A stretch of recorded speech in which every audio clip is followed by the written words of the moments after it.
Welcome back to the AT&T Pebble Beach Pro-Am. Joining us now is Wayne Gretzky, who get to play with Jordan Spieth. Spieth said, make sure you call him Doc. All of a sudden, you get a doctorate. Wait, you got an honorary doctorate. Now you're Doc Gretzky here? Come on. Well, first of all, it's great to be here. It's good to see you.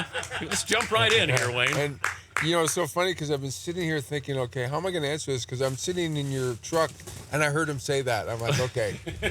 And it's the worst thing in the world when you're ready for a question. You don't have an answer. I was teasing one day that everybody called Dr. Bus, Dr. Bus. And then one time I said, I have an honorary doctorate also. And can't anybody call me Doc? So the guys at the club started calling me Doc. Dustin always calls me Doc. And then it turned into this. Now in the golf world, outside of anything else other than the golf world, I'm known as Doc. And that's how I got the name. When you were growing up, aside from the great one, did you have another nickname? Gretz. Oh, okay. When I played junior hockey, I was 14 years old.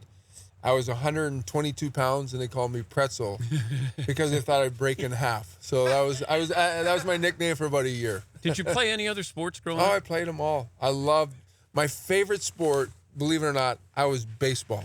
I wanted to be a Major League Baseball player. I used to listen to Jack Buck on the radio because we got their station in my hometown. And the great thing about the Cardinals was they were an hour behind, so they came on at 8:30. So when I usually went to bed around 7:30, 8 o'clock, I could listen to the Cardinal game on the radio and fall asleep. So I wanted to be a baseball player. I grew up playing box lacrosse. Everyone thinks hockey is Canada's sport, but box lacrosse is our national sport. That's a tough sport. Yeah, it's a tough sport. I grew up dreaming about competing for Canada in the Olympic Games, running in, 1,500 meters in a marathon. So I had all these aspirations, and my dad kept kind of clipping me over the head saying, you're a hockey player, I'm like, okay. So I knew at 14 or 15, I said, okay, I love baseball, but I'm not going to be a professional baseball player. I better head in the direction of hockey. If you were good enough, and I said you could have played baseball or hockey. Oh, my gosh. I would have taken baseball all day long.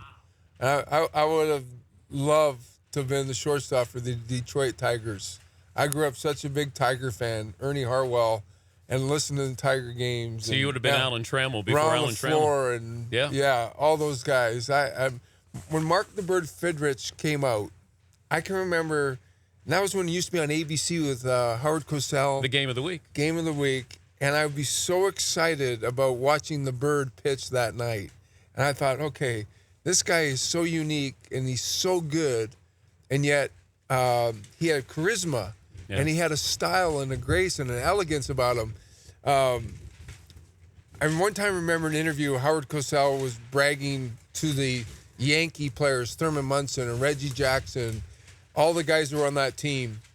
And they said, Mark the Bird Fidrich said he's going to mow you guys down. And they were like cutting him up, which was normal. He's a young kid. And they went back to Mark Fidrich and said, these guys said this about you. And he goes, who are those guys? He had no idea who was on the team. He knew it was the New York Yankees. And I always thought that was so fascinating. I like that Howard's stirring it up. He's lying to the Yankees, and then he's lying to Fidrich. That's why he was so good. Did you meet Cosell? No. And I watched every Monday Night Football game. I used to love him on baseball.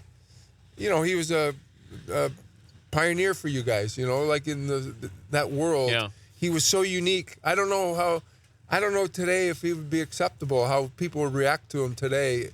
Fans are so strong and so fickle now. Like they believe what they believe. And he was a lawyer. Yeah. And a lawyer who became a broadcaster. Well, Muhammad Ali, his relationship. Yeah. That helped. And it was so unique. Yeah. In that they loved each other yet hated each other. And that's what sold. How were you with criticism? I handled it well in the sense that it drove me. It made me compete harder. But how did they criticize you? I was saying this the other day. We were talking about Bobby Orr and Connor McDavid and Austin Matthews. And I was saying, those guys at 14 years old were can't miss. And then they were the number one pick. And they belonged there. That's absolutely. When I was 14 and 15, I was still getting as much praise as I was getting. There was this, well, he's too small, he's too short, he's too slow. Is he tough enough? We don't know if he can make it. So I had this different path than Bobby Orr and Connor McDavid had. a little bit more like Gordie Howe. Gordie Howe got cut by the New York Rangers in his first training camp. Now, how smart are the New York Rangers cutting the greatest player ever lived? Like, son, you can't play in the professional hockey. So I had more that route, and that drove me. Today's different. There's so much more media and so much more social media. I don't know how. I guess you grew up with it, though. You learn to accept it and learn that that's part of society. But when you came from Edmonton to Los Angeles, right, and of course Janet's involved in this, your wife, I can only imagine what social media would have done for a situation like that. Yeah, that wouldn't have been good. Like, they would have roughed you up a little bit, right? Yeah, that wouldn't have been good. I hate to think what it would have been like. It's a different world, right? Like, it's just different today than it was back then. He's Wayne Gretzky, the Thank Hall goodness. of Fame. I love my wife too much. But are you? I know you're competitive. Yeah. But did you ever have to dislike some guys like to build up a rivalry? Bird and Magic. Oh yeah. Did you dislike somebody? No, not personally. Never. Oh, you didn't. Or a team. We hated the New York Islanders. But we didn't hate them as people. You respected them. Yeah, we respected them. But you have to hate your opponent. Golf's different. And I found that out with what happened to Dustin last year with the moving of the ball. Yeah. And so many guys during the tournament came out and said, Dustin did nothing wrong. And these guys are as competitive as anybody. They're like Bird and Magic. Like, they're competing every day. And yet you could see the respect factor. And to me, and it was great that he won, but to me, that was one of the greatest things that happened in that tournament, was to see everyone come out and defend Dustin. And that, whether it was right, wrong, or indifferent, they were defending him as a person, and that's what I love the most. But you, like a goalie or a defenseman who took a cheap shot? Yeah. Billy Smith and I hated each other. Yeah. And we were coaching the Celebrity All-Star Game, throwing Justin Bieber on the ice. And actually, he's very good. I have to tell you. I saw Pronger ran him into the wall. I told him, I said, when he got back to bench, I said, I'm going to give you one piece of advice. Never go in the corners. You get hurt there, and you can't score from there, so don't go there. But Bieber had some talent? He's a very good player. He grew up in Stratford, which is 25, 30 minutes from my hometown. And I have a really cute story in the sense that I went on this show, a talk show, and it was his birthday, and they wanted to surprise Bieber. He was turning 16, and I was like, well, and my wife said, oh, he's going to do it. I have a normal relationship, right? Yeah, he's going to do it. So I'm like, okay. And so I was going to surprise him, and my daughter at the time was 8. I was going to surprise my daughter with Justin Bieber, right? So this is a perfect scenario. So when I walked on, my daughter froze. It was like the Cindy Brady syndrome when the red light came on. My daughter just went, she was numb, right? And so I almost had to carry her across the stage. And the first thing he says to me was, when I was a kid, I did a tour of your basement with my hockey team. And I'm thinking, my gosh, does anybody in Canada miss my basement? So your dad lets everybody in. Oh, yeah. And so he actually grew up playing, so he was a good player. So I called Connor the night before. I said, Connor, Bieber's going to play. We just jump in for a shift. And he goes, I'll play the whole game. He's such a nice young man. So it was really, I think they had fun playing with each other. I put Eric Lindros on the left wing with him. I said, well, we need a big guy out there. Take care of those two kids. It was a great event, great weekend. It was nice that Bieber came and played, and it was great that Connor jumped in and Patrick Kane jumped in. I was teasing Patrick. I said, I'm going to put you and Denny Savard together, finally get you with a good centerman. Wow. Not Jonathan Taves' kid. What's the weirdest reaction you've got from a fan? Anybody cried when they met you? Oh, yeah. People are so loyal, such hockey fans. For me, my best moments, everybody's nice. There's really, you don't meet bad people. If they don't want to meet you, they walk away, right? Yeah. So you're always meeting good people. And it's always nice for me when I visit kids who are not healthy or you go to a hospital. And I know as a parent how you feel as a parent. Like, you just want any kind of joy for your kids. And for me, that's the most gratifying part of being an athlete. Paulie, did you stalk Wayne Gretzky? Yeah, a lot of people have. About 20 years ago when you were on the Rangers, right, you were walking down the street on 76th Street in New York. Myself and 3 buddies saw you. We followed you for about a half an hour.